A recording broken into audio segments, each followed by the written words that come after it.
নবনীতা চৌধুরী একজন আওয়ামী লেসপেন্সার, যিনিও নাকি এখন বিভিন্ন ধরনের বয়ান তৈরি করে। আন্দোলনের মাস্টারমাইন্ড হিসেবে ডক্টর ইউনূস যাকে পরিচয় করিয়ে দিয়েছেন, সেই মাহফুজ আলম দায় ও দরদের বাংলাদেশ তৈরির।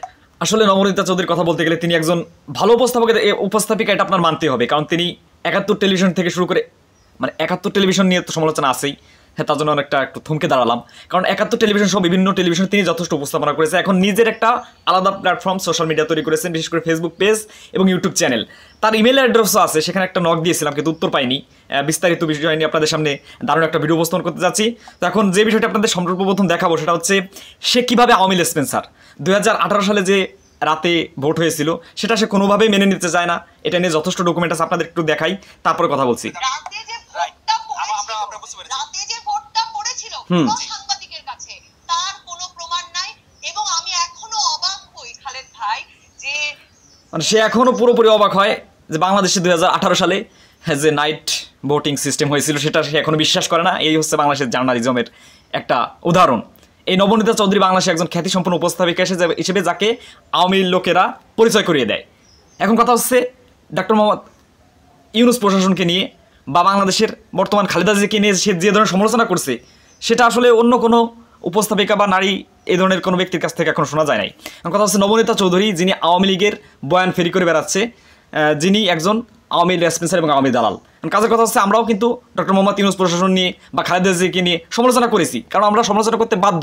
আমরা শেখ হাসিনাকে প্রত্যেকটা পদে পদে কিন্তু তাকে সমালোচনা করেছিলাম, কিন্তু এরা শেখ হাসিনার কোনো কলুষিত রাজনীতি এদের সামনে ধরা পড়ে নাই।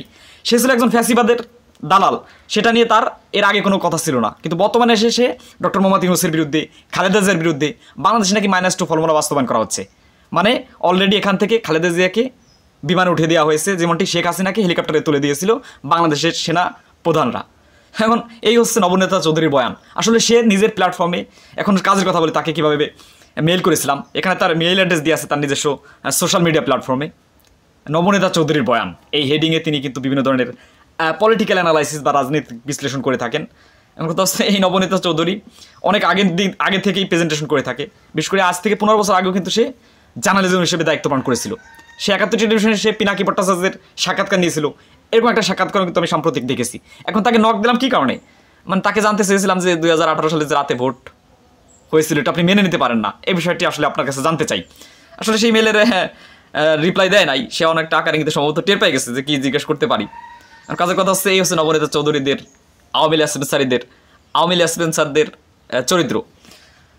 এখন কাজের কথা হচ্ছে ২০১৮ সালে যে রাতে ভোট হয়েছিল এটা স্বয়ং বিবিসি বাংলায় স্বীকার করেছে। আর হাজার হাজার ইমপ্রুভ মানুষের সামনে আছে। ২০২৪ সালে কী হয়েছে, 14 সালে কী হয়েছে, 18তে কী হয়েছে, এই 24-এ কী হয়েছে, এটা সকলেই জানে, কিন্তু নবনীতা চৌধুরীর মতো জার্নালিস্টদের মাথায় এগুলো ধরে না। আসলে সে এখন ব্যস্ত আছে নারী নেতৃত্ব নিয়ে, জামাত ইসলাম নিয়ে তাদের যথেষ্ট চুলকানি আছে। এবং খালেদা জিয়ার ব্যাপারে সে কী বলেছে সেটা নিয়ে আজকের এপিসোডটি শেষ করি। সে বলেছে খালেদা জিয়াকে রাজনীতি থেকে মাইনাস করার চেষ্টা করা হচ্ছে, মানে এটার মাধ্যমে তিনি বিএনপিদের একটা দরদ বা বিএনপির একটা ভালোবাসা পেতে যাচ্ছে, কিন্তু সেটা কোনোভাবে সম্ভব হবে না, কারণ এই নিজে একজন আওয়ামী লেসপেন্সার, এটা এখন জানার আর বাকি নেই। কারণ কাজের কথা হচ্ছে সে বাংলাদেশে একজন আওয়ামী লেসপেন্সার হিসেবে কাজ করছে, এটা সকলেই জানে। কিন্তু সোশ্যাল মিডিয়ায় তার বিএনপিকে নিজে বাগড়া দেয়া বা জামাত ইসলামের রাজনীতিকে নিয়ে তার বিভিন্ন সমালোচনা, এটা বাংলাদেশের মানুষ কীভাবে দেখছে এটা বলার অপেক্ষা রাখে না।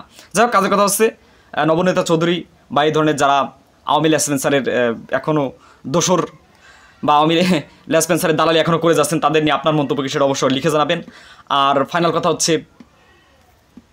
তিনি এতদিন আওয়ামী লীগের বিরুদ্ধে কোনো রকমের সমালোচনা করেছিল কি না সেটা এখন সন্দেহের ব্যাপার, কারণ যারা আওয়ামী লীগের সমালোচনা করেছে বা যারা সঠিক রাজনৈতিক বিশ্লেষণ করে থাকে তারা বিএনপি সমালোচনা বা জামাত ইসলামের সমালোচনা, ডক্টর মোহাম্মদ ইউনূস প্রশাসনের সমালোচনা করতেই পারে।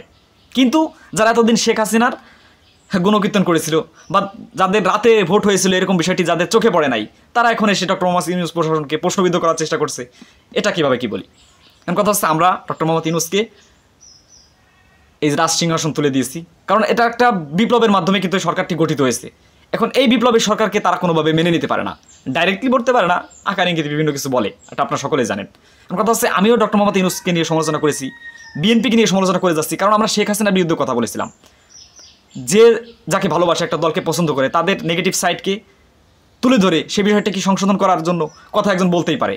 কিন্তু এই ধরনের যারা আওয়ামী লীগ স্পেন্সার তাদের নিয়ে আপনার মন্তব্যকে অবশ্যই একটু কমেন্ট করে জানাবেন। আর আপনাদের সাথে দেখা হচ্ছে ইনশাল্লাহ নতুন আরেকটি এপিসোডে। তো এই বলে আমাদের আজকের এপিসোডটা শেষ করছি। দেখা হবে ইনশাল্লাহ পরের এপিসোডে। আসসালামু আলাইকুম।